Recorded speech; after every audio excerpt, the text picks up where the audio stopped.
अस्सलाम वालेकुम व्यूअर, क्या हाल है तुहाडा? ठीक है वे?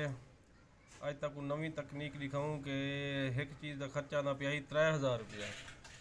तो साढ़े भरा ने यूनिस भाई भी, जिन्हें का काम है भी वो भाई हैं, वो भी साढ़े भाई हैं। उन्हें आखे यार हालात बहुत तंग हैं, जिमें मुल्क के हालात चलते पे, सब कोई रहा कोई जुगाड़, कोई अच्छा जुगाड़ दसाओ। असा वाल टैलां जोड़ के छापर पा के मिट्टी पाती है, मिट्टी उत्ते रोड़ी पा के ये करने पे हैं। वो लगता पिया 3000, ये लगसी साढ़ा खर्चा है 1500 रुपया। ये यूनिस भाई असाने ये खाता ने पुकार के दिखाए। बाकी ये दिखाओ भी ये सही है सिस्टम या कोनी सही भी, पहला तजर्बा है साढ़ा भी।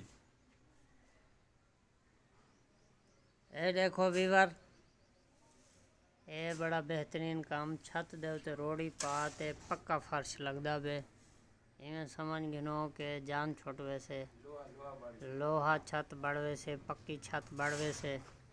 ये तले वीवर माल तैयार थी ना बे, बजरी ये रोड़ी दे उते बजरी पाते लेवल करते। बाकी नादर भाई दसे सन जो ये बेहतरीन छत बढ़ती पी है। नादर भाई उत्ते बैठे ने तो दसे सन इंशाल्लाह सही है, मजबूत थी वैसे ही बहुत ज़्यादा, क्योंकि ये सब कुछ अच्छा लगे था तजर्बा है करने पे हैं।